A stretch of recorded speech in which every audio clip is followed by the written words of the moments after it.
And so what are we hearing in the streets of Lynn, right?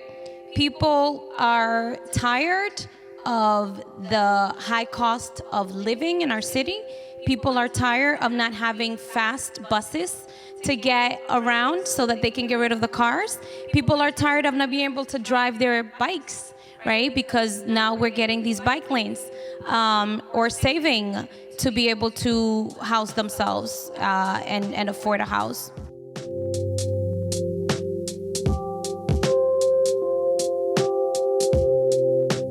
Y'all, we are only here. Welcome to the 12th Annual Street Talk 10 in 1.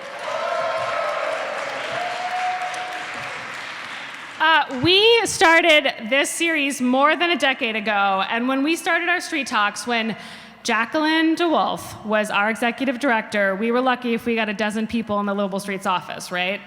Who remembers those days? Who went to a Street Talk in a LivableStreets office? Okay. Today, we have a sold-out space, plus folks online. There are more than 200 people tuning in tonight. People tune in from around the region, from sometimes around the country, to look at what we are doing in Boston and in the region and in Massachusetts, because we have proven that this is not a niche event. This is not a group of weirdos talking about alternative transportation. We are here to be in the spirit of the Old South Meeting House, to make change, to make revolution on our streets and in our communities, and I am so excited to be here with you tonight.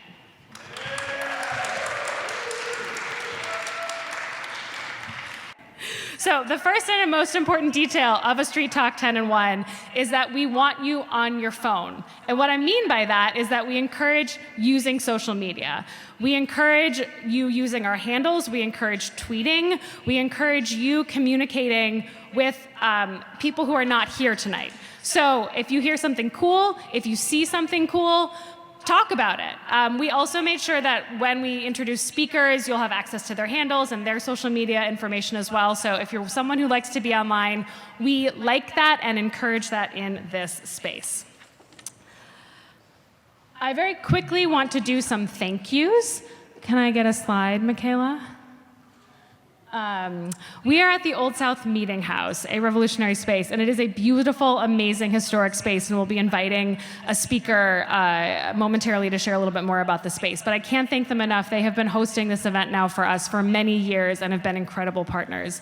I also, if I could get another slide, would like to thank the GBH Forum, who are live streaming our event tonight, who record all of our events, and who made sure that we were able to have this event during COVID.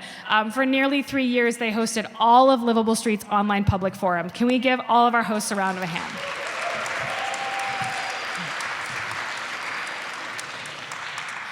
And I want to quickly thank our in-kind sponsors, Roach Brothers Stop and Shop and Sam Adams Brewery. They help bring us the food and drinks here tonight free of charge so that you don't have to pay. But I will remind you that if you really like our sassy bartenders, Brian and Ashley, if you are enjoying your wine or beer, you are welcome and encouraged to donate to LivableStreets. But thank you again to our in-kind donors who make this event possible. And then I just want to do a big shout out to one last crew. So we have a bunch of amazing volunteers here tonight. Can we get a round of applause for all of the volunteers? Most of the LivableStreets board is also here, including our youngest board member, Gavin, hanging out in the back. And we have an incredible LivableStreets staff. For those of you who've been around a while, do you see people behind me who you've never seen before on this slide? Can you raise your hand? Yeah.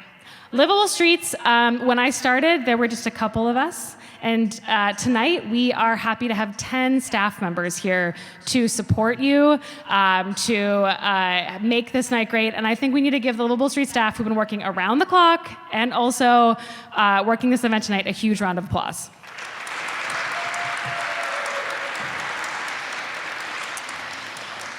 And these staff are doing incredible things. Normally, I go through every single program and do a little shtick, but I can't tonight because we have too much stuff. So I picked 3 quick things that I want to highlight for you that you may have missed in the last year.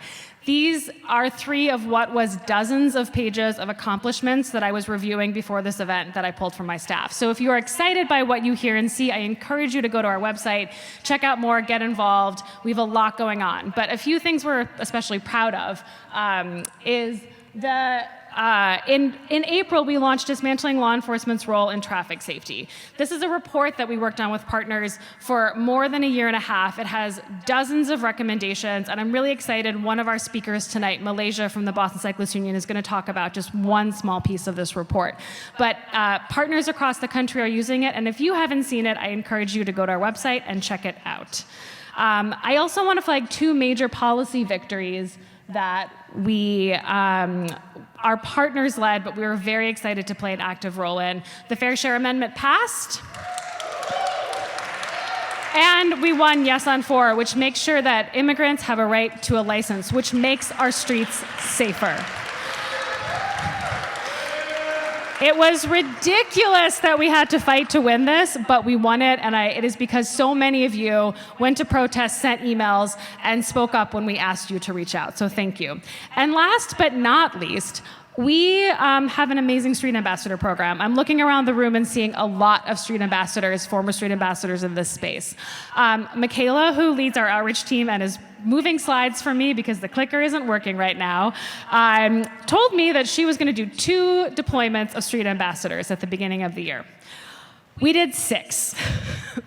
Our street ambassadors were in Cambridge, Roxbury, Chelsea, Olmsted, many communities. They were also at every single stop of the Orange Line shutdown. Street ambassadors collected stories. They provided valuable real-time feedback to the MBTA while the Orange Line was shutting down, and they helped shape real-world changes for bus and bike infrastructure in multiple communities. We would have done twice as much work if we had had the resources, and we cannot wait to deploy the orange shirts in 2023. And if you're interested, say hi to Michaela and she'll put you to work next year. Okay, I could go on, but I won't. I just wanted to give you a glimpse of our work. We're going to get to the program. We're going to have a quick introduction from our friends at the Old South Meeting House, and then we will get to it, I promise.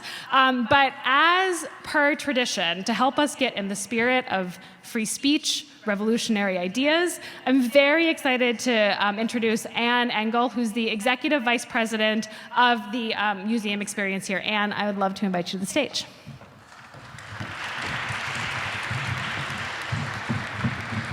Thank you all so much for coming here to Old South Meeting House tonight. We're so delighted to host all of you. It's wonderful to have you back in the space. I just want to introduce myself and Revolutionary Spaces.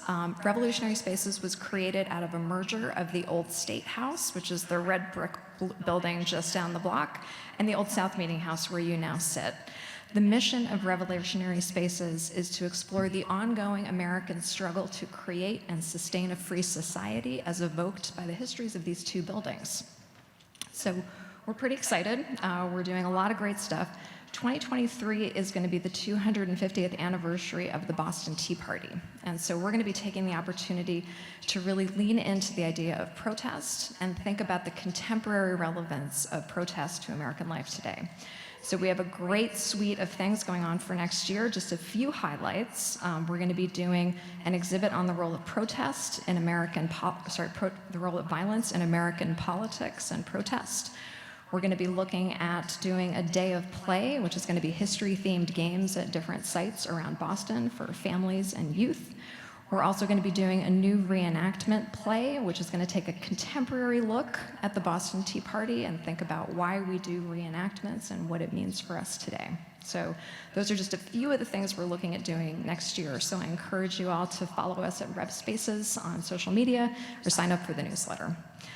Often at Revolutionary Spaces, we talk about the power of place. And so one thought I want to leave you with as you head into the evening is, when people think about the Boston Tea Party, it's always about the tea getting thrown over the side of the boat.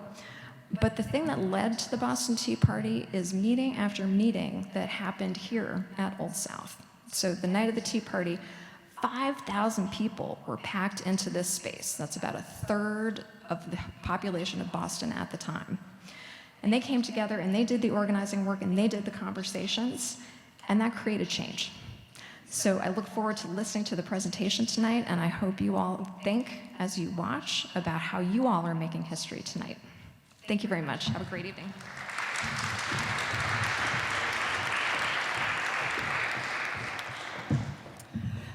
Okay, are we ready to begin? It's like you all forgot how to be in a public space. I needed to be louder and more boisterous here. Let's try again. Are we ready to begin?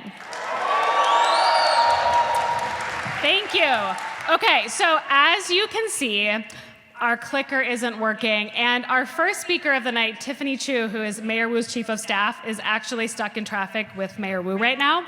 So I was trying to think about who would be the best person who could jump in to an absolute disaster at a moment's notice, and that person is obviously Wes Edwards from the MBTA. So our first speaker tonight is being given little notice and a whole lot of chaos that he must work through to tell you how he moved hundreds of thousands of people during the Orange Line shutdown. Wes, welcome to the Street Talk 10 and 1.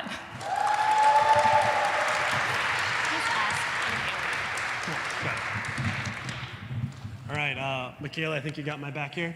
You're excellent. All right. So I'm gonna set my clock here, because 7 minutes isn't a lot of time, but it's even faster than 2.5 weeks. So, all right. So my name is Wes Edwards. I am the Assistant General Manager of Service Development at the MBTA. That means helping everything on our streets and our buses work better across the region. So, can we go to the next slide? And so I'm here to talk about the Orange Line and how we closed it within about 2 weeks. So let's go ahead and go to the next slide. So just as a quick reminder, how did we get here? So on August 3rd, we announced that we were closing the Orange Line. 2.5 weeks later, it closed for 30 days, starting the night of August 19th through September 18th. That was what happened. You might remember it. Next slide. So how did we do this? What did we do? How did we figure it out? Well, we needed to know what the scale of closing the Orange Line was going to be to the region. This chart you see on the left side, this is actually our ridership chart for the Orange Line. This is pre-pandemic on the left side. You can see the bars are really high. That was about 180,000 riders. Pandemic hit, it dropped, and you can see it slowly starting to increase. And you can see this little disappearing orange bar on the right. That is when the Orange Line closure happened. We had about 80,000 to 100,000 riders a day that we needed to figure out what was going to happen to them. So this really helped us understand the scale of what we need to think about. How many buses do we need on the street if we're going to replace the Orange Line service? Can we get people to change the way that they travel? And what's the impacts for everybody else on the roads, the cyclists, the cars, the pedestrians, cars, other transit buses that are still using those streets? So, next slide. So we realized we're doing this, thinking about all those different things we need to do. So we had to move a subway to the street and thinking about what that actually means. What you'll see on the right are the maps of the routes that the buses were taking to try and represent, or to basically be the Orange Line. That's not easy. There's lots of turns, lots of narrow streets, lots of one-way streets, a lot of sidewalks that weren't accessible. There were some distances from the Orange Line. So we had to work with the cities and towns and the partners in these areas to figure out how are we going to get the buses all through these streets to completely replicate the Orange Line. And we also had to think about how many buses do we need? Next slide. The answer is 200. We needed 200 buses on the Orange Line to actually replicate it. These are some of the slides actually from a previous Blue Line closure, and you'll see those are filling downtown streets with buses. That wasn't near as many buses as we had for the Orange Line. We have about 1,000 buses in the MBTA's fleet, so this is going to require increasing the number of buses by about 20% for 30 days. That's a lot of buses in a really short period of time. Our contractor, Yankee, who we subcontracted with, they're the ones who were providing the buses. They have about 100 buses in the region. They had to get 100 more buses from across the country. We have buses coming as far away as Texas. And these are large coach buses, tour buses, and the drivers that come with them, coming here away from their families for 30 days, staying in hotels overnight across the region. We're finding places for those buses. We're fueling those buses overnight so they can go back out and do the Orange Line every day for these 30-day period. Next slide. So the other piece to all of this is commuter rail is critical. Commuter rail was an alternative to the Orange Line. The Orange Line, you can see on the right, overlaps with some of the commuter rail network. So we were able to reactivate or use some of existing Orange Line stations where we had commuter rail, and our customers were able just to show a Charlie card and get on commuter rail, not pay their regular commuter rail fare. Additionally, commuter rail was an alternative for drivers, and this was huge. So what you can see is this purple section out to Zone 2 on the right. That's the entire area that we said no matter where you are, even if you're Reading, you're in Newton, you're in Weymouth, you're in Canton, not necessarily right next to the Orange Line, you can get on the commuter rail just by showing a Charlie card. The reason being is we knew so many people were going to stop riding the Orange Line and were going to decide to drive because it was easier. But what if we intercepted all those people driving into downtown before they got there and tried to keep as many cars out of the downtown core as possible to try and help our shuttles run better, help the existing transit system run better? Honestly, yeah, there's still people driving who are going to have less congestion if we can try and intercept people across the system. So commuter rail was really essential to try and keep people off the road and make the system run better. Next slide. So we realized now we have a plan. Now we need to communicate this plan. So our colleagues at Highway, they helped us put together a map understanding, so what is the level of congestion and impact? This is the map on the left. I'll admit I don't really understand it and can't explain it, but it is very scary. Big red dot, congestion everywhere. We knew it was going to be bad. It was part of the messaging is don't go on the roads because you know there's going to be a lot of people there, right? That was the core message there. Also, we had to communicate to a lot of our riders and say, here's the alternatives that we're building across the system for you, both on these shuttle buses, on commuter rail, also in the biking, also if you're taking a ride, just everything we could figure out to provide alternatives to our Orange Line riders who are relying on the Orange Line every day. We put into this document, shared it online, trying to get the word out. But that's not all. Next slide. There were so many other little and not so little things along the way. We put bus lanes on the Orange Line shuttles. We reduced openings to the Charles River Dam Bridge to make sure that the buses didn't get stuck. We supported cycling as an alternative, finding different paths. We passed sidewalks for accessibility. We added a Silver Line 4-stop in Chinatown. We added bus lanes on Huntington Ave for the 39. We had to prune trees across the system so shuttles weren't running into trees. We put A-frame signs at every single Orange Line stop, multiple locations to try and guide people. We had mobile command centers so we didn't to manage all of the shuttles across the system because we couldn't rely just on the MBTA's command center. We had to change street directions, do one-way streets, change them because buses couldn't turn, they couldn't fit. There was so much going on. We had blue bike stations across the system. We made blue bikes free. We had new street loading spaces so that big trucks wouldn't block the Orange Line. And there's so much more that happened. And I want to say, this was in 2.5 weeks that we did all of these things. So when I say we, you can go to the next slide, this isn't just the T. This is this is the state agencies, the cities and towns and everybody coming together. Just to describe what one day looked like for me, these are not just sort of the different groups, this was my every day for 2.5 weeks. Every one of these meetings. Meeting with external organizations like police chiefs, talking about patrols, talking about sort of what's the pedestrian impacts and the cycle impacts, where we're gonna get stuck. And also sort of internal coordination about what construction is going to happen. And sort of the bottom, you can see everyone who's involved in many of those meetings every single day. Next slide. So I want to report, though, that after all of this, the southbound Orange Line is now 6 to 7% faster than it was before the pandemic. Northbound is 15 to 17% faster, and it's only going to get better.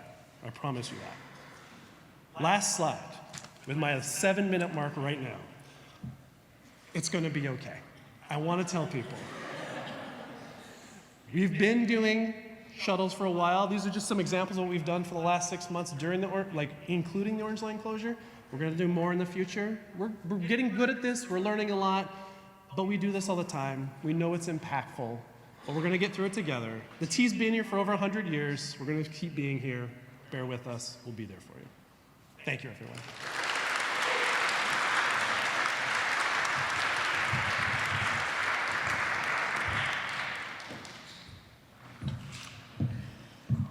Okay, Wes knew what he was doing. It was only 7 minutes long. Oh, thank you. As a reminder, if our speakers, Matthew and Jared, go over 7 minutes, yeah, come on up. We will play them off with music. So you have important shoes to follow. But I do just want to quickly thank Wes. Matthew, Jared, and I were part of some of these 8 a.m. calls. And my guess is that Wes was on calls at 5 and 6 and 7 a.m. before we got on AM calls to try to coordinate around a massive accomplishment. So thank you to the T for moving us around. And I'm excited to invite Matthew Petersen and Jared behind me to talk about mobility hubs. Michaela will help you with the slides. You have 7 minutes. Okay, so I'll start. So mobility hubs are actually, so I'm Matthew Petersen. I'm the programs manager for TransitMatters. Jerry Johnson is my director and my boss. And mobility hubs are actually what I started with TransitMatters on 4 years ago as a volunteer. So next slide. Mobility hubs, which you may have heard about, are nothing new. There are many toolkits. There's ones from LA, from Toronto. Like every transit agency seems to, like once they get big enough, they're like, I'm going to make a mobility hubs toolkit. And they come out with a big document. It's got many pages. It's very technical. It's very dull. And basically, they all disagree, but there's many definitions. But overall, it's just places where there's multiple modes of transit, and you can maybe change between them, maybe. Go to the next slide. What we wanted to do with mobility hubs was kind of, now that there were 14 competing standards, we wanted to add a 15th. And so what we did is we wanted to try to make something that was more accessible to the general public. So this is kind of, don't read that because it's too small, but it's basically created a way where we divided it up into kind of small, medium, and large mobility hubs with increasing levels of complexity, increasing levels of modes between them. And the idea was that this was something that we wanted to make a toolkit that people could use as either at the individual level, at the advocacy level, even if you're maybe a property developer and you want to add a bus stop to your property or project, but you don't necessarily know what you should be thinking about. I don't know if you see a lot of suburban office parks, there's often mobility features that are just kind of plopped down without a lot of consideration. So next slide. A lot of this was informed by some of our work in Everett. We worked with ITDP and other partners on the Reimagine Broadway project, and so we got a lot of experience working with community members to figure out how to implement things like wayfinding, how to do road diets, how to work on things like that. And that experience of working with people who are really on the ground, immigrants or immigrant organizations, community groups, really informed, I guess, what kind of information we saw as being needed to be provided to the public. Next slide. So as an example of things we took input from community groups to make things like wayfinding signs, which today are still being expanded on by the city and were dedicated to pedestrians and bicyclists, developing wayfinding signage, which really laid out not only the mobility network within an area, but also the social services, where food pantries were, where schools were, where libraries were, where kind of immigrant services agencies were. And so our goal is really to focus on getting this information and tying it together within the mobility framework. Next slide. And also, of course, implementing that with things like road diets, parklets, and stuff like that, all really deeply connected to what the community needed and really trying to be rooted at that kind of ground up level rather than being a top-down kind of regional sort of plan. Next slide. So. All right. So, as Matt was saying, we decided to take that. So as Matt was saying, we decided to take that experience from our time in Everett and make this toolkit because we thought, not every community group is going to have a TransitMatters helping them, and then not every TransitMatters is going to have a process where they're encouraged to work with community groups in order to make these mobility hubs really work for the context that they're in. So we started, and one of the things that we wanted to make sure is we wanted to take, the very wonky, parts of making a mobility hub, and we wanted to make that accessible for a wide range of folks, and we wanted to make it, engaging. And so we had an amazing team that helped with some of the graphics that you'll see shortly. And one of the interesting things was that our work was originally, just limited to East Boston as a part of a grant that we got from the Sasaki Foundation, but the NEAT beat us to it. And they were already working on a mobility hubs concept in Eastie. And so that was actually a mixed blessing because then it made us say, you know what, why don't we, instead of just focusing on East Boston, can we make a toolkit that we think will be accessible and will be usable for folks, outside of the city of Boston, outside of even the region. And I think that we have been able to do that with a lot of help from partners, with a lot of research. We can go to the next slide. And so this gives you an idea of what this looks like. So, we decided to, we shaped it, we shaped it in a format where, we described what the element is. Then we talked about sort of how it could benefit the different communities. And then we really talked about the different things that you need to consider that might not be in a standard toolkit. So what is the siting like? How much does it cost? Educating community groups about the different jurisdictions that may be involved and the different agencies that you might have to get clearance from. And then the part that we really were excited about was thinking through the equity considerations of it. So making sure that seats and things are accessible, thinking about an equitable engagement process when you're deciding on what kind of public art that you might put at the mobility hubs. So we're really, really excited about this toolkit. It is, we actually have the printed versions that we're in the process of mailing out, and then we're actually going to have it up on our website very shortly. But yeah, we're really excited about this. It's been about a 4-year process, but it's one of those things where, again, mixed blessing in that, that longer time meant that we were able to have a much better process, one that was informed by actual being in the field work, one that was informed by community, one that was, I don't see them here, but Naja from the Bar Foundation just gave us a ton of really great suggestions and really helped us shape this and refine it. And so, yeah, really excited. And with that, I'm wrapping it up. Yeah. On time, yeah. Look, if you wanted the extra time, you should have told us 7 minutes, 30 seconds. Thank you. Thank you so much. And again, you can go to TransitMatters website. You can follow them on Twitter. They are prolific on Twitter. If you're curious about their work on mobility hubs. Okay, so we're going to shift gears because at Livable Streets we have people who do transportation professionally, and then we have people who love transportation. And that is why I am excited to introduce you to Jacklyn Thibodeau, who is a teen on transit, and she is going to take it away.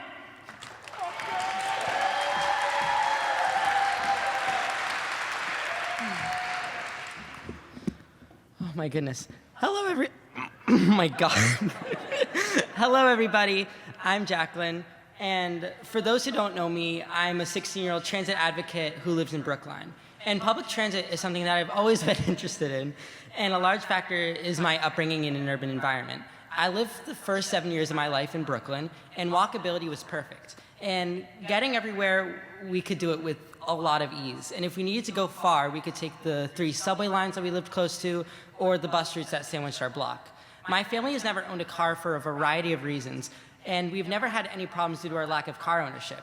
And I thought it was like this everywhere until my family moved to Brookline in the summer of 2014, and it was a tad bit different than Brooklyn. And so there was still like excellent transit access where I lived in Brookline, of course, and I feel extraordinarily lucky to live near frequent transit compared to South Brookline, mostly filled with mansions and golf courses and a bus route that doesn't even run on Sundays. I've come to really appreciate what I have, and I like to share that appreciation with others. For example, I started taking a lot of my friends from school on transit adventures. During April break, we rode the Green Line extension out to Union Square from Brookline Village, and we walked to Prospect Hill Park with the huge castle, and we were presented with the amazing views of the surrounding areas. Although my friends wanted to kill me because we decided to climb the steep hill and go up a million stairs on the windiest day possible, I still think they had a good time. After they had enough of almost being blown away, we stopped off at the Union Square Dunkin', hopped on the Green Line to the Cambridge Side Galleria Mall, and after browsing Newberry Comics and getting lunch at the food court, we all headed home on the Green Line. Now, think for a moment. How different would that have been without public transportation? Driving wouldn't work since none of us have our licenses, and there were 5 of us, so a parent could drive us around. My point is that a lot of transit systems design their systems for the 9-to-5 commutes and not teens like us. With infrequent headways and service that requires you to check a schedule beforehand instead of waiting less than 15 minutes for your desired mode to come, and in that case, most teens would turn to cars because they don't have a system that gets them where they want to go when they want to go. This is why I often view my good transit access as a privilege when it shouldn't be, because everyone should have access to good transit. And although I may be grateful for the transit I have, I can't not talk about how the transit here is far from perfect, especially in Boston. I live along the Green Line, and the Green Line can be very, very troubled. I had a lot of trouble getting here because of the Green Line. And it can be congested, jam-packed, and delayed in the central tunnel. And I also live near the 66. Has anyone here ever tried getting somewhere on time on the 66? Chances are you probably didn't get there on time because of the traffic on Harvard Street and the lack of transit signal priority. I could go on and on about the negatives of transit, but you hear it all the time, especially living in Boston. You hear it from the media, you hear it from Twitter, you hear it from your acquaintances, and frankly, I am tired of hearing it. I want to make transportation that is enjoyable for all, and I want to do something about it.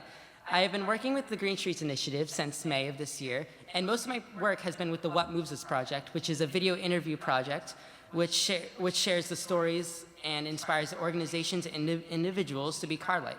And sharing our stories is something that I think is really important, since hearing the perspectives of diverse commuters is important for the policymakers and the decision makers in transportation to hear about. Also, as someone who gets around everywhere by transit and bike, it is really great to be able to hear the stories of others who do the same. Working with Green Streets has also allowed me to discover LivableStreets in June, when I heard that they were looking for street ambassadors to interview folks about the North Mass Ave bike lane implementation around the Porter Square area. During this time is how I met Michaela, the community engagement manager for LivableStreets, for the first time. And later that summer in August, Michaela asked me if I wanted to do more street ambassador work, this time during the Orange Line shutdown. I won't go too much into detail since you already heard a lot about the Orange Line shutdown, but all I'll say is if you remember August in Boston, you remember the Orange Line shutdown, which was nothing to forget. It saw the birth of new travel patterns, pop-up bus lanes and bike lanes that were intended to be temporary but ended up permanent all around Boston. And one of the most important factors of planning is feedback, particularly those who ride the bus. Yet not everyone has internet access, not everyone has a phone or a computer at home, not everyone knows where to find the online feedback, and frankly, not everyone cares enough to find it, which is why the street ambassador position is so important, and it's to collect data and feedback from the average rider. Michaela, Peter, who's the other street ambassador, and I spread all over almost every part of the Orange Line to hear what their thoughts on the shuttle are, what can be done to improve their ride, whether that be less time waiting for a shuttle, more bus lanes, or complimentary beer, as a lot of riders suggested. This work was incredibly important to uplift represented voices, and I felt this was the perfect job for me. If you haven't already been able to tell, I'm a people person. I love talking to people about their commutes, which is another reason why I enjoy my work with Green Streets. I love getting to know the average commuter, hearing out their eases, their frustrations, putting their thoughts to paper, knowing that their voices will be heard. Where was I? Knowing that their voices will be heard. It was also amazing to do street ambassador work for the pop-up bus lanes on Brookline Avenue in the Longwood Medical area. A corridor very important to me since I live near there, frequently ride the bus through there, and occasionally bike the corridor if I'm feeling risky. Although temporary, this is something that I've wanted for years. I felt the satisfaction of serving my community, not only mine, but a bustling community of medical workers. It's so important for the youth to be more involved in transit projects, especially those that impact their commutes. For example, the T's bus network redesign, which they themselves describe as a once-in-a-generation project. I can speak for myself that this project will shape the way I travel through the entire region, since I plan on staying in Boston as long as I can. In terms of transportation work, I haven't done much yet, but hey, I'm only 16 and I'm just getting started. My hope for the future is that I create a positive change for transit users, working alongside young people like me, creating a future for generations to come. Thank you so much, LivableStreets, for having me. It's such an honor to be speaking here, especially in the same room my parents got married on. Isn't that awesome, guys? How'd I do on time? Thank you. Thank you.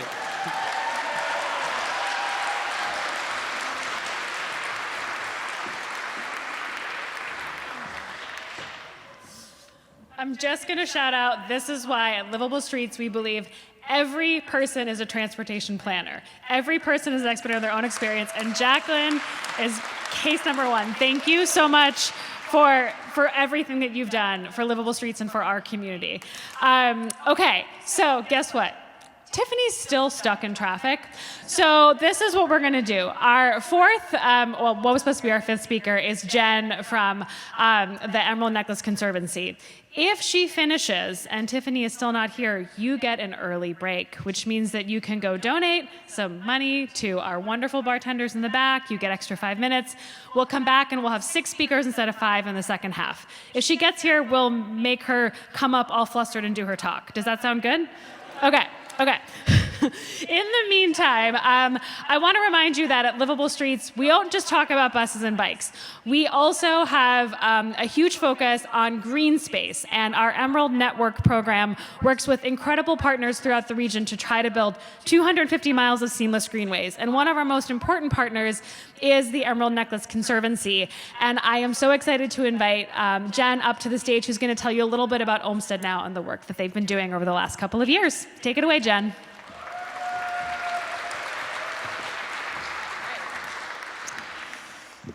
Jacklyn's a tough act to follow. Jeez. And I am setting my timer. I feel like I'm in the Olympics and I have to make my time. Oh my God, I'm freaking out. Here we go. Okay. Thanks, Stacy. So I'm excited to rethink transit through 3 projects from Olmsted now. We can go to the next slide. Frederick Law Olmsted designed Boston's Emerald Necklace as his, quote, most important work, not just as a park system, but as an alternative transit connector to relieve us of what he called the bustle and jar of the streets. So the Olmsted Now Bicentennial has been a year to reflect on green space and its potential to heal and reconnect us. We also have been thinking about how Olmsted's ideals, like enlarged freedom for all, still have not been met. So this Street Talk will explore how placemaking can transform the high-speed pace of transit pass-throughs into sites of pause and learning. Next slide. While the local bicentennial welcomed over 175 regional partners, Olmsted Now was really centered in a parks equity and spatial justice program decided by a Boston-based committee of neighborhoods. Their fundamental question in reviewing almost 90 proposals and then funding 16 was, how can this project expand what we think is possible in Boston open space? So I'll discuss 3 projects at an Overpass, Greenway, and Boatramp. Next slide. And each addresses how to face erasure and build new layers of meaning at the site. So let's start with the site along the Charles. Olmsted designed Charles Gate Park as this vital green infrastructure link. It connects the Muddy River to the Charles, Kenmore Square to Back Bay, the fence to Calmav Mall and the Esplanade, but it was broken. By 1958, demolition for highways, the Sturo Drive, then Belker Overpass by the 60s. So next slide. I think you can get a sense of this before and after of the site, that it succumbed to cars. And the site signals, do not stop here. Get through as fast as you can. The structure is basically an invisibility cloak over 13 acres that no one can see in their rush to get to the other side. So next slide. So we were asking, who has a track record of animating overpass sites and the vision to make this space visible? And the Committee of Neighborhoods loved and funded Cambridge Hip Hop Collective, host of Bridgeside Cyphers, under, Zachem Overpass. And their mission is literally to build bridges through hip hop. And so next slide, we asked, could they take on Park Fest this September at this challenging site? And they said yes, thank goodness. And so I don't think our video will work on this slide, but they did rethink the structure. So the bridge became a natural shade tent, an amphitheater. It was even more intimate than you'd expect to welcome others in. They invited an R&B collab with Ava Davenport, and it was like a front porch, a living room, a place to unwind, to listen together at a slower pace of the Muddy River, not the overpass. So next slide. So we were really measuring some of these impacts that Cambridge Hip Hop and Ava were embracing the space with an inclusive sound. They said, don't resent or fight the bridge, use it. And even when our partner at Charles Gate Alliance was doubtful that an audience would actually stay, Cambridge Hip Hop and Ava showed us the site had the potential to inspire. And after the show ended, instead of 25% of people at the site thinking so, 100% of the crowd actually knew that site was a park. So that was a good sign. So let's flow downtown. We will move to the next slide. Oh, wow, the video is actually working. I'm sorry you don't have the sound. The sound's the best part, but we'll just keep moving. Okay, so you know this story. I'm in a room of people who know this story, but we know downtown Boston, it was developed, 1600 harbor, then busy ports, the 1950s traffic flow. Next slide. And in the 50s, 1,000 buildings and 10,000 residents were displaced for that elevated highway, the big dig, then, buried the central artery by the late 2000s, and we got that roof garden, the Rose Kennedy Greenway. Next slide. But as Boston's landscape had been evolving, there were some remarkable histories that remained hidden for over 300 years, and you keep seeing this little yellow marker. Next slide. Professor Vivian Johnson had discovered that Zipporah Potter Atkins was the only 17th century woman of African descent to buy land in Boston in 1670. And that site, next slide, is marked through Johnson's research. This home ownership led to the Heritage Guild in 2014 setting that marker on the Rose Kennedy Greenway. But aside from this quiet marker, there's that question, like who can we call on to make a place for oneself with a healing energy? And so next slide. For Olmsted Now, we invited Baldwin in the Park. That was a project launched with James Baldwin's idea. The place in which I fit will not exist until I make it. And project founder Anita Morrison-Matra invited Jean Apollon Expressions, JAE, to lead group crossings of the site with this contagious energy. Next slide. So as an urban planner, Anita was highlighting an appreciation for stable housing at a site that had already erased it twice. And Jean led the group forward from this marker of Atkins' house site toward where she's buried in the North End. So next slide. So we know that the project could celebrate Atkins' long-buried history and its 2009 rediscovery. We also know that it was so different from the slower R&B rhythms at Charlesgate, and it was this insistent high-energy stomp to basically wake up what lies beneath. So now we're going to move to our final stomp in Charlestown. Okay, I don't know if you can imagine a more industrialized site completely devoid of any natural landscape. I think you can see it on the left. We're at a boat ramp that was entirely human-made, and the Little Mystic Channel itself was human-made. So moving on to the next slide.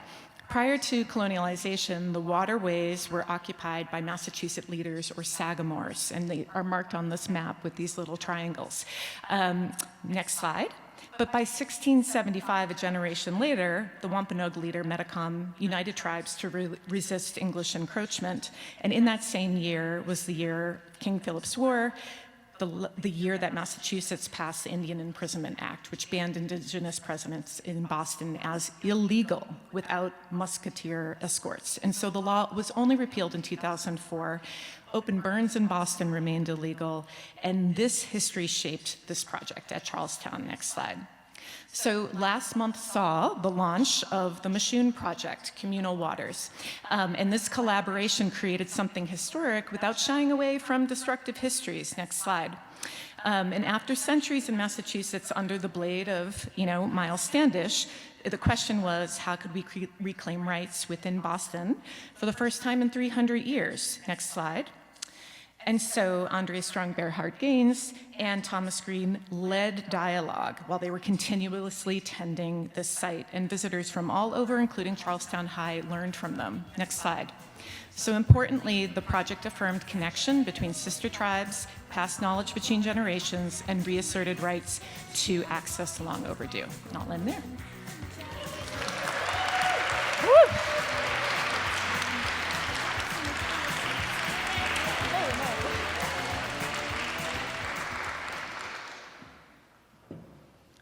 Okay, so we did have one presentation go 7 minutes and 30 seconds. But that was your first time out. Can we give Jen one more round of applause?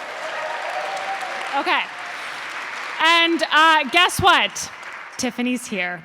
which means that Michaela in the back of the room is going to move us through everything you saw in rapid succession. I will stop making jokes about traffic and the Orange Line, and I'm so excited to have Tiffany Chu share a little bit about what she has been up to in the great city of Boston over the last few months. Come up and take it away, Tiffany.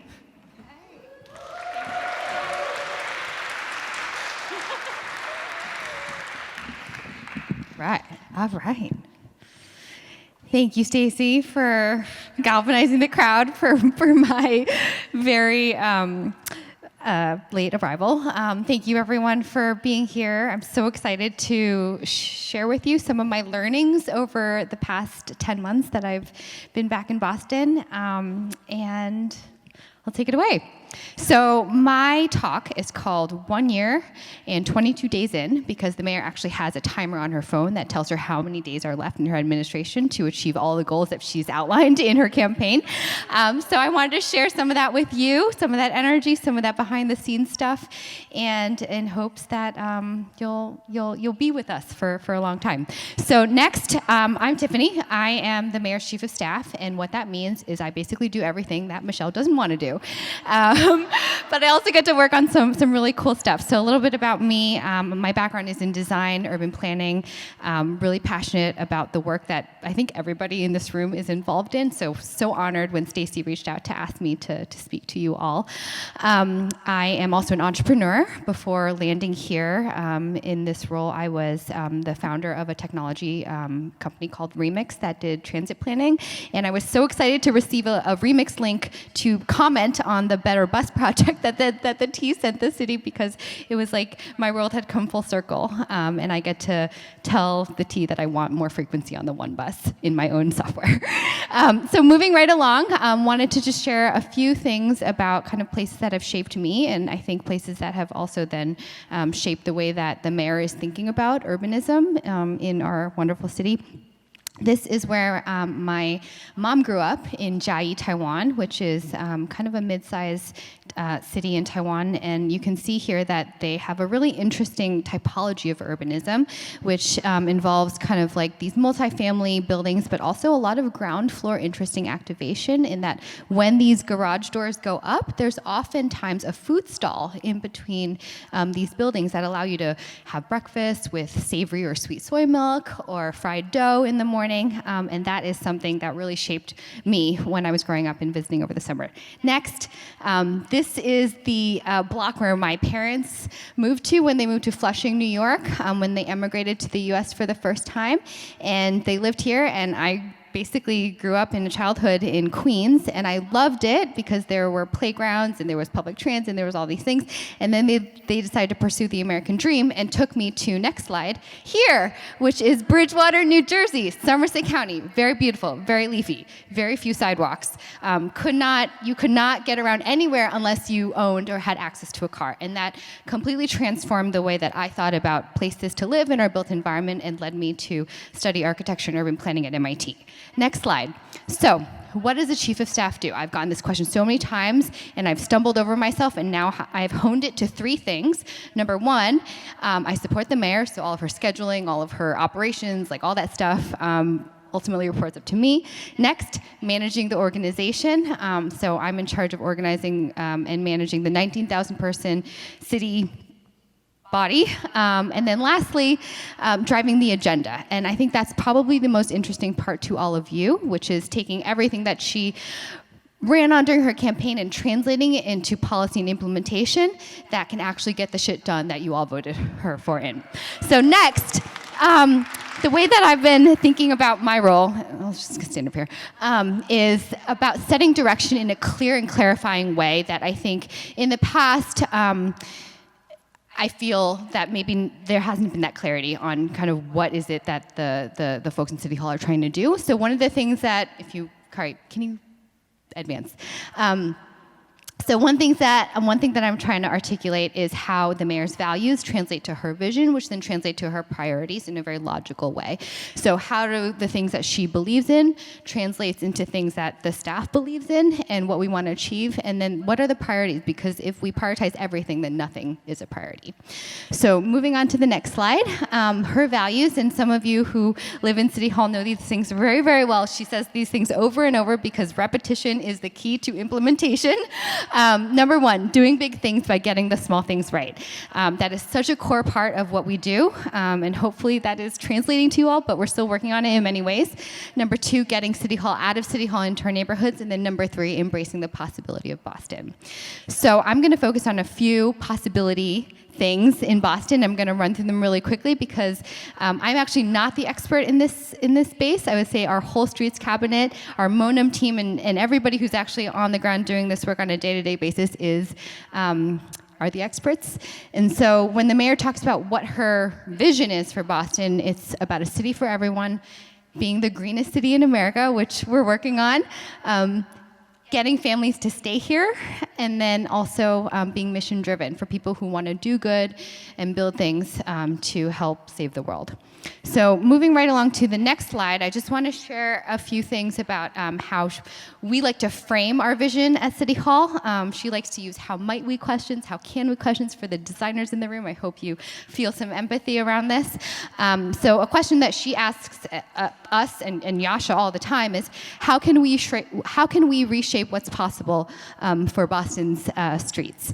So as we may know, there are over 800 miles of streets in the city of Boston, so much shared space. How can we take that and all of our amazing open streets events? Who here has gone to an open streets event of late? Yes, okay, great. Sorry, next slide, please. Next slide. So in that vein, we actually just put an RFP out for an event planner to expand on the success of this year's Open Streets for at least 5 events next year. So if any of y'all are interested, please sign up. And next slide, she asks us, imagine if we were to turn all of Boston's drivers into Boston riders. And so in that vein, we've spent a lot of time thinking about our goals over the next 3 years. We want to have safe, connected bike routes within a 3-minute walk of 50% of our residents. And we want to help 600 plus women gain confidence in riding bikes. Next slide. Woo! All right. Imagine if we felt safe to walk and bike on every neighborhood street. So one thing that we're really focused on at the moment and over the next year is we're going to figure out how to triple our speed hump installation by proactively planning for them in every neighborhood. And we want to make sure crosswalks are in every community place as well. Next slide. Imagine if you could get where you needed to go every time. One of the places that we really want to focus on is dedicated bus lanes. Next year, we have nearly doubled our capital investment to $6 million for bus lanes. Next slide. And imagine if you didn't have to pay for it. We've done 3 bus routes, 23, 28, and 29, fare-free for 2 years. We're going to see how it goes before we demand more. But so far, it's going pretty well. Next slide. Imagine if street changes also fought climate change. We actually hired our first ever director of green infrastructure, Kate England, who I don't think is in the room, but we want to make sure that every single time we rip up a new street and put new stuff in, there's going to be green infrastructure there too. Next slide. Lastly, what if we were to refuse to choose between affordable housing and great transit? I want to give a big shout out to everyone who has had their imprint on Blue Hill Ave. Shout out to Consult Leela in the room. I see you in the house. We want to make sure that folks don't feel like we have a zero-sum mindset because it's been that way for too long. We refuse to choose between an affordable place to live and access to good transportation. Lastly, I just wanted to close with, I know many people in the room have been fighting this fight for a long time. I want to thank you for fighting against the status quo of car-oriented cities across America. I'll close with a quote from the mayor that she wanted me to share with you all, and a quote that convinced me to move back to Boston, which was, "Our movement is a continuation of all of your activism, showing everyone what's possible when we all dig in and push for what we truly deserve. And what we deserve is a Boston where all of us are seen, heard, treasured, and valued, a Boston for everyone." Thank you.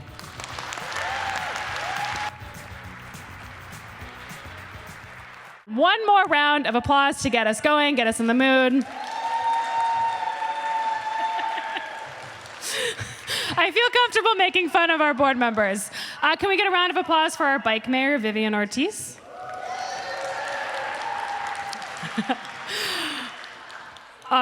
Sorry? I said 7:15, it is 7:16. You know how I feel about the time. We gotta keep moving for the folks on Zoom. Okay, we have 5 more incredible speakers, and then you all are welcome to keep chit-chatting a little bit after the event tonight. But we are gonna start with Shavel'le Olivier, who is an incredible youth organizer and so much more. She's gonna get us rolling in part 2. Shavel'le, take it away.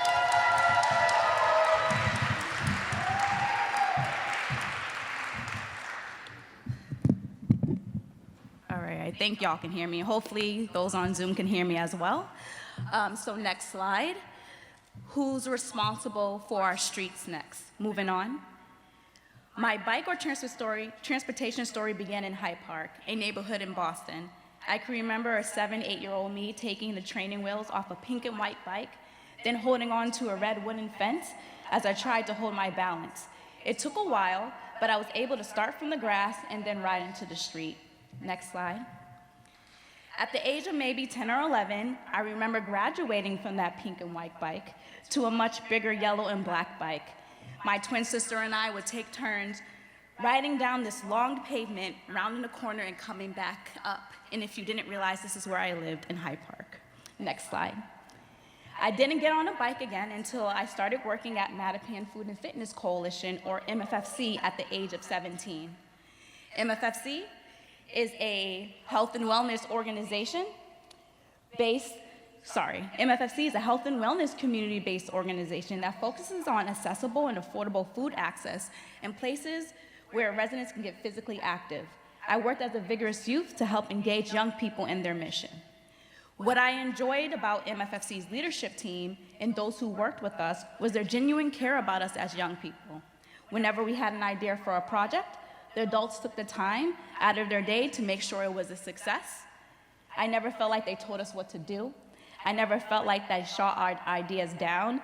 In fact, they listened to us. They got to know us individually as young people, our struggles, our strengths. They empowered me. Next slide. This empowerment led me to creating Mattapan on Wheels, a youth-led biking event geared towards youth empowerment and leadership. Our youth lead the routes with adult local cyclists who are their mentors. Getting bodies moving, we expose residents to alternative ways to get around from Mattapan to various places in Boston. And lastly, transportation advocacy. Residents don't feel safe biking in Mattapan, so advocating for better infrastructure is needed. Next slide, please. I was exposed to cycling and continuously engaged. I was engaged by people who advocated for biking, those who volunteered to get people involved in biking, and people who biked for fun. These awesome people, some are who are in this room right now, wanted to support me, and I wanted to do that for the young people I connected with. My passion for youth, community, and transportation grew so much that a close friend and I co-founded Consult Lila. Next slide. At Consult Lila, we believe that the voice of a young person is extremely valuable, and as humans who would inherit the streets, we need to include them in these transportation conversations. We knew that we needed to hire a young person to be a consultant alongside us, so we hired Ish. Next slide. The first project that we took on as a trio is the Mattapan Square Redesign Project. Our goal for engagement was to help young people understand the transportation changes that were happening in their neighborhood. Next slide. Some of our strategies include creating a Complete Streets Deets workshop that teaches young people transportation terminology, what complete streets are, who is in charge of our streets, and more. We found the youth can pinpoint transportation projects and got really excited to share with us the challenges that they had. Next slide. And where was Ish during this time? Ish and young people from the Mayor's Youth Council actually helped us develop this workshop by providing feedback on where we can make it more active, more interactive, shorten it, and possibly less boring. Next slide. Through our pop-ups in Mattapan, we met people where they were, the local farmers market, the health center, local bus stops. Along with telling residents about the project, we also wanted to understand their perspectives about parking in this square. To date, we've done about 19 pop-ups and have engaged over 300 folks. Next slide. And Ish was at the pop-ups with us. At first, he was nervous, but his confidence to speak about the project grew, and as time went on, he became a pro and started to talk to people on his own. Next slide. This summer, we hosted our Youth Engagement Committee, or YEC, partnering with Walk Boston. Youth learned about walkability, placemaking, and completed a walk audit of their own, co-led by Ish. Next slide. Walk Boston created a memo for us, and Ish turned that into a presentation to share with staff in charge of the Mattapan Square redesign project, his first presentation to the city ever. Now we're working with the YEC to host a huge event with Ish leading components of the planning to guide youth in decision-making. Next slide. And here are some ideas that two of our Youth Engagement Committee members had. They drew out what the bus stops and stations could look like in Mattapan. Next slide. Someone asked us, how do we make this engagement sexy? Meaning, how do we get youth actually interested? Well, at Consult Lila, we are authentically us, and our unique experiences are translated in our interactions with the youth. When we interact with them in person, we don't come in with a suit and tie. We come in dressed in sneakers, t-shirts, what the youth wear. We do not speak in transportation professional talk. We use words that the youth can understand. We look like the youth, literally, that we're trying to reach and share some of their lived experiences. And we don't enter the space thinking we know more than them. Again, they do know, they just don't know the terminology. Next slide. Community engagement in transportation is important to ensure that everyone who uses the space, those who walk, take public transit, and bike, can be able to get around. The residents, especially our youth, know their neighborhood the best and can suggest things transportation employees haven't thought of and highlight problem areas that can make it challenging. Next slide. Additionally, changing the street isn't a checklist thing. Residents who live in the area are filled with passion because they know there is a greater risk of being displaced when the neighborhood is beautified and more accessible. Some feel it's better to keep their community the same because at least they'll be able to stay. And some of our young people feel the same way as adults. The community of Mattapan deserves the best, and we shouldn't have to lose the uniqueness of our community because residents are being displaced. Last slide. And so I wanted to leave some message takeaways from you all. When you are empowering individuals to be in the process, the planning process, then you are truly engaging them. Investing time in young people who will eventually be working to improve the community is a must. Empowering individuals isn't a box you check off. Community engagement doesn't end when the project ends. And intentionally building positive relationships and establishing trust is key.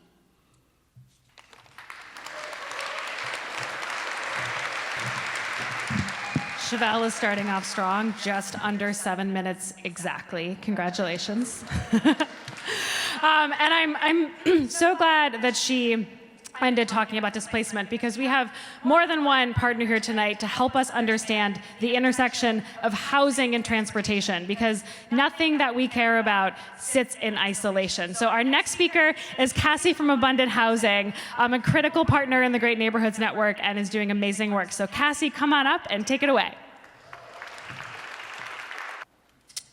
Awesome. Well, my name is Kassie Infante. I'm the statewide organizer over at Abundant Housing, Massachusetts. We are a pro-housing statewide network that fights to make Massachusetts a place for everyone through policy change in housing production, zoning reform, desegregation, and tenant protections. Next slide, please. Next slide again.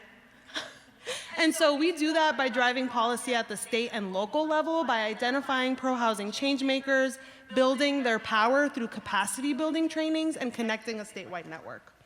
Next slide, please.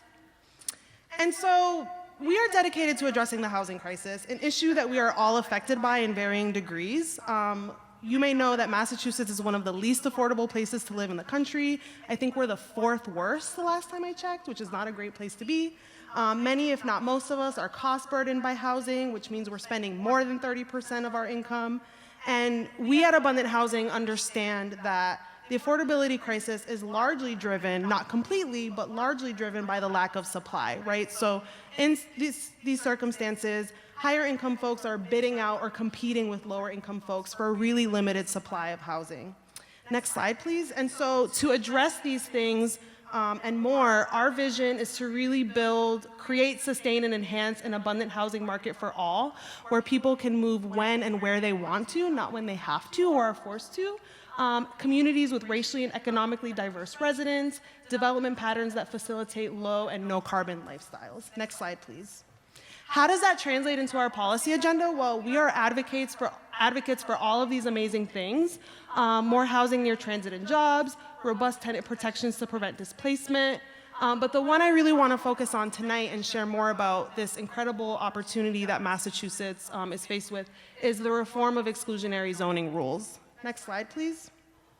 And so basically, I wanted to narrow in on this because even 50 years after the passage of the Federal Fair Housing Act, we are still largely segregated by income and race. And a big part of this problem can be blamed on what Richard Rothstein calls de jure segregation or segregation by design, and that is because of exclusionary zoning. What is zoning for our non-planners in the space? Zoning is the system of land use regulations that most American cities and towns use to define what kind of building or use can be built on a plot of land. And so in the early 1900s, zoning became a really valuable tool of segregationist efforts to legally enforce separation. And so early zoning laws explicitly forbade African Americans from living in certain districts or cities. And that's not even to mention the entire system of discriminatory policies like redlining, lending discrimination. We're really just focusing on zoning here. And because we live in a divided and unequal region, many of the things that we place value on are distributed by where we live. And so this is a map of opportunity of sort of greater Boston that was developed by the Kirwan Institute at Ohio State University. And they really define opportunity zone as a set of external conditions that supports individuals and communities to be more likely to succeed or excel. And so these are things like variables of health, wealth, and education. And so unfortunately, you can see the highest opportunity areas are sort of outside of the city. We're talking about our suburbs. And unfortunately, what this is saying is that where we live determines our health and life expectancy, as well as our access to good jobs, schools, and transportation. It determines whether we can build wealth by buying a home that will increase in value. And when we look on this map, we can see the real ongoing consequences of decades and a legacy of segregation. And so it becomes clear that we need zoning reform. Next slide, please. And so to further contextualize this problem, I wanted to show this map of the state of multifamily zoning. I guess the titles didn't come out, but this is the state of multifamily zoning. And so this shows widespread restrictions on multifamily housing in those high opportunity communities. And so it found that as of 2014, 1/3 of Massachusetts communities did not have a single zoning district in which anything other than large lot single family homes could be built, right? And so there's also this system where neighborhood defenders, non-representative of the community at large, tend to say no in votes, right, to new housing. And so these two images together really show that exclusionary zoning has to be the primary obstacle that we really address to make Massachusetts for everyone. And so we're talking about a system that is really designed to keep lower income people of color out of the suburbs and out of those high opportunity areas. Next slide, please. And so what might a part of the solution look like? Well, luckily, Massachusetts did something great. And last year, we passed one of our most comprehensive zoning reform bills, informally known as the MBTA Communities Law. And this law enacts zoning reform in various high opportunity areas. And it requires 175 communities that you see here to zone for at least one as of right zone with district within half a mile of transit. Why is this important, this law? Well, you know, it's important to create a more climate resilient, equitable community. Having folks live closer to transit is important for the climate. It ensures that home creation is spread across transit accessible locations throughout Eastern Massachusetts, so it's not just concentrated in Boston and our urban core communities. And again, it really redresses this legacy of historical exclusion. Next slide. And so what's next? You've probably noticed a lot of press around this law. Some are really critical about whether or not communities will comply. Some communities are saying like really wild things like, we're just gonna get rid of our bus stops so that we don't have to comply. But there is hope. And so only 8 of the 175 communities didn't complete sort of the initial step in order to work towards compliance. So we're talking about a lot of communities that are willing to lean into this. Next slide, please. And so for us at Abundant Housing, we are launching and organizing an education program to really build public support for this law and to ultimately write bylaws that comply with this law. And so I invite you to join us in our work. If you're excited about zoning reform, next slide. These are different ways to get in touch with us, and I look forward to hearing from you. Thank you.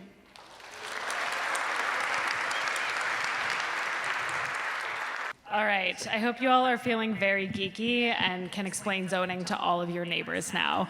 I am curious, how many of you know what the Lynn Way is? Oh, okay. Yonerky, you are in great hands. We have invited a great person who's been working on this project to join us. Yonerky, come up to the stage and take it away.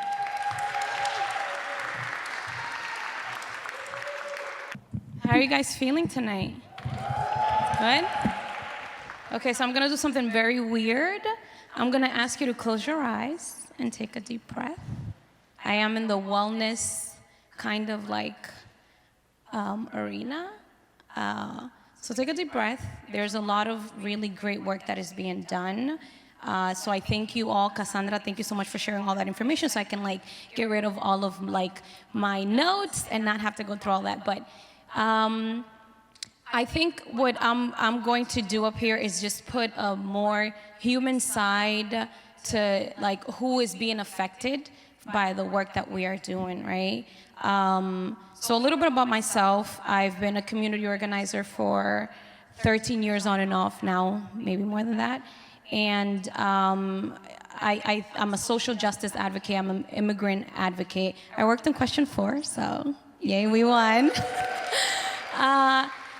And so I think that a lot of people in our community in Lynn are struggling not just with housing or transit. They're, I think, having trouble paying for car insurance, for food, for gas.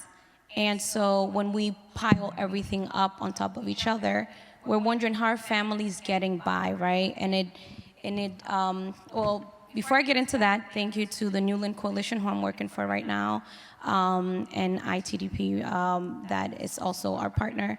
And I want to share some of the stories of folks that I've talked to on the phone when filling out surveys for housing and transit in Lynn. One of them being Elvia, who is an undocumented immigrant, her and her husband, that have 6 children. And for them to be able to get to work, they have to use public transit. And standing in the rain, or when it's snowing, it's not something that is very comfortable, right? Or getting their kids to school. So this mother has to do really odd jobs in order to be able to pay for her rent. Like selling tamales. Does anybody know what tamales are? Raise your hands, right? We love tamales. Or atol, and standing on Union Street, making sure that she's helping her husband, who works in landscape, to be able to come up with the amount of money that they need to have in order to pay rent. We have about 55% or more folks that live in Lynn that are paying more than 30% of their income towards rent. It's a city of about 100 plus inhabitants now. And so for Elvia and her husband to be able to pay $1,600 of rent with 6 children, coming up with that every single month, they have to do really odd things in order to be able to come up with what they need to pay just for rent. Never mind car insurance, food, and as I mentioned earlier, gas and everything else. So I think that when we start thinking on how to make people's lives much easier, how to avoid some of the unnecessary human suffering that we're seeing in our communities, we can start, getting fast bus lanes, right? So that we can get rid of our car and stop paying car insurance. Who would like that? Right. Like someone else that I spoke to who is not able to work because this lady, Maria Sanchez, who suffers from diabetes and has had multiple operations. We deliver food to her from our food program, our food aid program, and she's very thankful for what, some of the organizations in Lynn are doing and how they've been able to help her. But then again, we have to think on different situations that people in our communities are going through, right? That are not able to make ends meet because of a health complication or because they have had to downsize, right? A lot of people that are dealing with housing insecurity are not just people that are homeless, that are sleeping underneath the bridge, right? But there are also a lot of people that are helping their families to pay for their medical medication, depending on what health problem they may have, or people that want to save up to be able to afford a house and get out of the rat race and not having to pay for rent. And so we want to think about what is the wellness of our communities, right? I'm very much into health, eating well, and taking care of ourselves so that we can be productive in our communities. But so going back to what are some of the things that we can get rid of so that we can then save up, buy a house, and be able to provide for ourselves, right? And yeah, some of these things are, I think, just really problematic for a lot of families, and we're not sure on how to downsize, right? I'm gonna look at my notes. I was like, no slides, I got this, right? But I got some notes. And so what are we hearing in the streets of Lynn, right? People are tired of the high cost of living in our city. People are tired of not having fast buses to get around so that they can get rid of the cars. People are tired of not being able to drive their bikes, right? Because now we're getting these bike lanes, or saving to be able to house themselves and afford a house. So I think that really the message that I want to get across today is that let's think about some of these folks that are not able to work like the way that a lot of people are, not being able to finish a college degree and not being able to provide for their families. We could do better. We could help change things. We can help, like Cassandra said, work on changing some of the zoning laws, work on getting more affordable housing, and that alone is going to take a lot of work, right? I know Mayor Wu's chief of staff is here, so we can lean on you to to see what's up. And again, think of so many faces that you may not ever really get to see, but that are out there on the cold, getting wet, waiting for the next bus to be able to get to work so that they can help provide for their families so that they know where they're going to sleep tonight. I'm guessing all of you know where you're sleeping tonight, right? Remember, that's not the case for a lot of people. A lot of people are figuring out or making calls as we speak right here as I'm standing on stage, figuring out where they're going to sleep tonight, right? And as I mentioned earlier, it's not just folks that are underneath the bridges or at shelters, but there are a lot of folks that are trying to transition and are trying to save money and are trying to figure out, my time is running up, right? Figuring out how they're going to stop spending on things that they don't need to so that they can save up and get to a safer situation, a home situation. Yeah? Okay, is that time? Thank you for your time, you guys.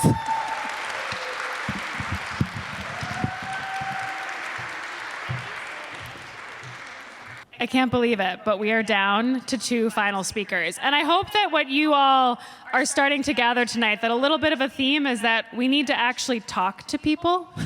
If you haven't gathered that we all love this stuff and we will spend a Thursday night together for hours geeking out, but the only way that we make change is if we talk to people, right?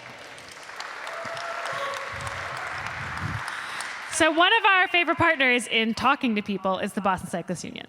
And I'm going to invite Malaysia up, who's going to be talking about a campaign that they've been working on to bring civilian flaggers instead of police officers to construction sites to make our streets safer. So hi y'all, my name is Malaysia Fuller-Staten. I'm a community organizer for the Boston Cyclists Union. Like Stacy mentioned, I'm here to talk a little bit about the impact of police and traffic enforcement and also civilian flaggers. I want to acknowledge that the BCU has really gotten involved in this work a lot more deeply since 2020. I think that's when a lot of folks really reprioritized thinking about racial justice and all the aspects of, you know, how that affects or how that, you know, the impacts of all of that in our society. And so I want to acknowledge all of the hard work of our partners in the Defund Boss Cops Coalition and the organization. So that's why JPU, Families for Justice as Healing, Muslim Justice League, and the Asian American Resource Workshop, among others who have been involved in this work over time. But yeah, so yeah, this is my first slide, like I mentioned.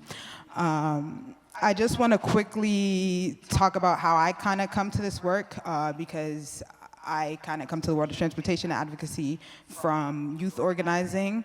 And a lot of that organizing work was focused around youth jobs and criminal justice reform.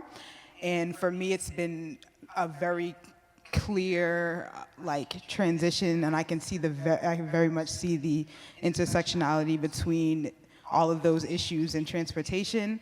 And I hope that, you know, maybe this can provide some clarity for any folks who are seeking it and why transportation advocates should care about divestment from our carceral system. Can we go to the next slide? Awesome. So I just want to give a quick overview of the history of police and traffic enforcement. There's a lot more that there's to be said here, but I think one of the most important things that, you know, happened over the past 100 years or so was the decision in Carroll versus United States, which upheld warrantless searches of automobiles. And that, you know, so that means that your car is the only place that you don't really have your Fourth Amendment right to, you know, protection from warrantless search and seizure. And being that cars are the #1 way people interact with the police, civilians interact with the police, we see how that system leads people, pipes people into the criminal justice system. Next slide. Awesome. So I think the next part of this conversation is about, you know, the idea of defunding. So I wanted to talk a little bit about the police budget and police budgets in general. As I mentioned on this slide, in nearly every U.S. city, police are one of the highest, if not the highest, budgeted department in the city. So on these two graphs, you can see that for fiscal year 2022, the police budget massively eclipsed the transportation budget and the youth jobs and engagement budget, which is an interesting choice, I'd say.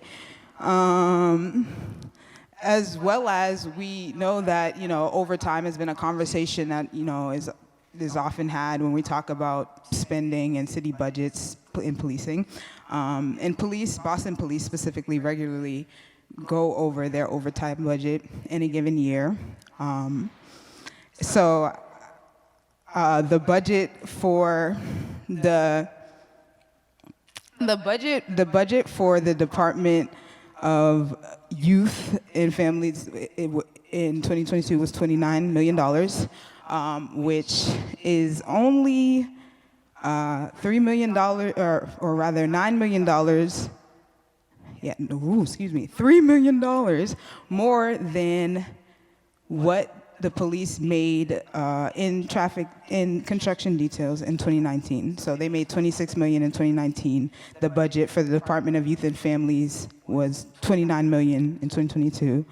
And in 2019, the budget for the Parks Department, which I know we all love, was $26.6 million. So the police only had $0.6 million less in construction details, which is on top of, their budget of $400 million or so.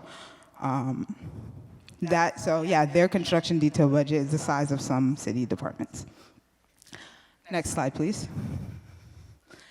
And so we get to the question of why defund. People often ask, why, if your concern is how the police enforce things or how people are treated on the streets, why not just have different training? Why not, do something? Why take money from the police? I think the answer to that question lies in what our actual goal is on the streets. Are we looking for, are we looking to have a great police department? Or are we looking to have streets that are safe, streets that people can move freely and feel comfortable in? And I think in a lot of ways, that means that we have to invest in things that are not police. I put on this slide two different methods for police reform. And one of them is the 8 to Can't Wait, which is, reform. It's changing policies, it's changing trainings. If we look at the 8 to Abolition, that's housing people, that's getting jobs, that's giving people, means to not have to support themselves in ways that we don't want them to. Next slide. And so the last thing I want to talk about, in this presentation is civilian flaggers. I think this conversation is specifically interesting one for Massachusetts. It wasn't until 2008 that it was legal for civilians to work construction details in Massachusetts, and it remains, to this day, that the majority of the municipalities in the state don't have civilians working these details. That means that millions of dollars go unclaimed from details that are not worked. From 2015 to 2020, the percentage of unworked detailed positions has risen. In 2020, it was over 40% of detailed jobs. And then in 2022, according to Superintendent Eddings, it got up to 50%. And we want people to fill these jobs. So dedicated options for civilian details would, empower civilians to be able to fill all these jobs. And with $44 million, which is what the police passed up in 2019, that could supply 475 full-time civilian positions in an office of civilian details. So I thank you for your time, and yes.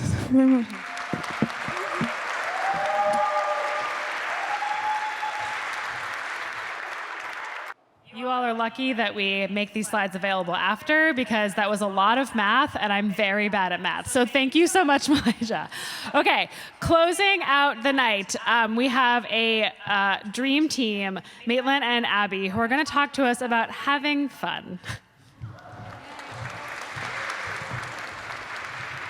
All right, everyone, you made it. You made it to the last talk. You get to go home soon or drink more wine, whatever you want to do. Maybe both. All right, everyone. So yes, welcome. Hi. We're finally here. We're finally almost done. You can go to the next slide, please, Michaela. So as Stacy just said, I am Abby Jamiel, with LivableStreets Alliance. And I'm Maitlyn. I'm with Culture House. And we are very excited to talk to y'all today about feel-good tactical urbanism. And we're looking to specifically use the Dorchester or Greenway community engagement that we did together as an example. Next slide, please. So as I mentioned, I am with LivableStreets Alliance. My official title is the Emerald Network Director, which just means my job is to help build greenways in the city of Boston. Oh, all right. And I'm Maitlyn. I'm the design manager at Culture House. And my interests lie in looking at humans moving through spaces and how we can look at and improve those experiences. And before we go into the project, I just want to give a quick nod to Ambar Johnson, who was the director before me. Yes, she is amazing. Hopefully she's out there. If not, she feels our spirits. But she did a lot of the grunt work that actually made this possible. So thank you, Ambar. Next slide, please. All right, so for the second time tonight, we're going to ask you to close your eyes. I know, not expected. And if you feel weird, look at your phone or whatever. That's fine. Okay. So we would like you to imagine a journey right now that you love to take. What do you hear? What do you see? What do you feel? Maybe the texture of the seat underneath you, or the condition of the air around. And most importantly, how do you feel on the inside? All right, open your eyes, come back into the room, but hang on to that feeling. We're gonna ask you to return to it later. Next slide, please. So often in transportation, success is defined in terms of efficiency, reducing the time to get from point A to point B. And when we use this definition, community engagement then often centers around procuring quantifiable data points to questions like, how often will you use this service? And while that's helpful, efficiency is definitely essential in transportation, but we argue that considering how people feel is just as important. So return back to your favorite journey. And while speed may be some of the reasons why you love that trip, we venture to say that that's probably not what just came to mind. And so including felt emotions in our definition of successful transportation can change not only the physical structures of our systems, but how we choose to collect and define community engagement. Next slide, please. So start with feeling, change the experience. Culture House is an organization that prioritizes approaching community engagement with this lens, using tactical urbanism as a main tactic. I'm going to pass it over to Maitlyn, who will tell us more. All right, so our mission at Culture House is to improve livability in local communities by transforming underutilized spaces into vibrant social infrastructure. And when I say social infrastructure, I'm talking about the physical spaces that shape how people interact. And we work on projects with partners to encourage community building and highlighting the importance of playfulness and joy. Next slide. Oh, next slide again. All right, so this is the process that we use specifically for our community pop-ups, but we take inspiration from it for every project. And as you can see, the little white line spends a lot of time at the beginning of projects researching and learning about the area and the people who inhabit it. When we move into design build, we tend to use tactical urbanist methods specifically to inspire people and show them how action can be taken into their hands and make their community more livable and welcoming. Next slide. So in case you were wondering, tactical urbanism refers to quick and dirty design build that inspires joyfulness, long-term change, and excitement about the possibilities of public spaces using short-term, low-cost, and scalable interventions. And here are a quick few examples. So this bus stop makes waiting for the bus fun, accessible, and a place to build community. Next slide. This Snowlit, a snowy parklet, was a quick snow day project which only needed a snow shovel, lights, and a table to make space. With our powers combined, LivableStreets and Culture House worked with many community members and partners to bring this approach to our engagement around the Greenway. Great, awesome. So the Dock Greenway is a proposed 3/4 mile greenway that would be on the tunnel cap from Shawmut Station to Ashmont Station. And the setting for our outreach was the Boston Open Streets event. Thank you, Michelle Wu administration. A 2-mile-long community block party. So we knew that our activities needed to be celebratory, but we also aimed to reintroduce the project to the community and make sure that the Greenway was still desired. Next slide, please. And so while a goal was to collect data, no surveys were allowed. So we knew that we wanted people to feel happy, creative, and respected when using the eventual Greenway. And so we brought these feelings, as well as feelings of neighborliness and connectedness, when imagining our activities. Next slide. But we got really excited, so we ended up doing a lot of things. Next slide, please. We had periscopes where people could see before and after images of what the tunnel cap could look like. Next slide. A giant map to gauge people's awareness of their distance from green spaces that they love. Next slide. Our biggest hit, and celebrity, Jared, on the slide. A communal table where people repotted a plant to take home for free, which was very exciting. Next slide. But they did have to answer 1 or 2 questions, sorry. Next slide. We had a temperature check, which was a large poster that described the project and asked people if they worried it might bring displacement. Next slide. We had trivia, neighborhood trivia, so this was a little bit of data collection, but disguised as a game. And all elements and signage were done in 4 languages to ensure that people felt that their culture was validated. And additionally, next slide, Culture House brought their famous trampoline. We used chalk. I know, you gotta throw a kid up there. Next slide. Hula hoops, bubbles, and other festive elements to encourage joy and play. Next slide. All right, so quickly, we ask you to return to our original request and put yourself back into the journey that you love. Think about what infrastructure you were using: roads, bridges, a sidewalk, or a trail in the woods, a car, a train, or a bike. If you were on a nature trail, would you feel differently if that path was asphalt instead of grass? Tactical urbanism can help tap into feelings in a flexible, cheap, and playful way. We argue it is time to level up the transit world and integrate emotions into these approaches because every person deserves a journey that feels dignified. If we continue to remember the trite adage that it's about the journey and not the destination, we can make elegant, enjoyable, and efficient systems. Start with feeling, change the experience. Thank you. Next slide. Just kidding. All right, we are done. We did it. We got jokes. We got jokes. 8 minutes.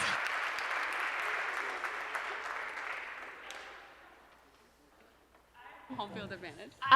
Michaela can confirm we were getting ready to play the music on you. I know. I think in my old age I'm getting weak because you got 30 extra seconds on that one. I know. I'm sorry. Can we give a round of applause to Maitlyn and Abby for closing it out tonight? Okay, I always wrap things up quickly. Can you raise your hand if you learned something new tonight? Can you raise your hand if you met someone new tonight? That is the point of the Street Talk 10 in 1. To know that you are not alone, to know that you are surrounded by a community of people who care about our streets and our communities, and to know that every year, if you have been coming for the last 12 years, that we are making progress. It can be tough, it can be hard, it can be exhausting, but I look around the room and I see people who are sticking at it. And next year, we're gonna have another 10 incredible speakers because we will have made so much more progress. So can I get a round of applause for our speakers tonight who are put in the hot seat? It is tough to stick to 7 minutes. It is tough for our speakers to this. Can I get a round of applause for our volunteers who were here at 4:30, rocking it? And can we get a shout out to the Old South Meeting House and GBH Forum for hosting us? LivableStreets staff and board. And how about all of you? Thank you. Have a great night. You're welcome to hang around a little bit and then help us clean up and head out. Thanks, everyone.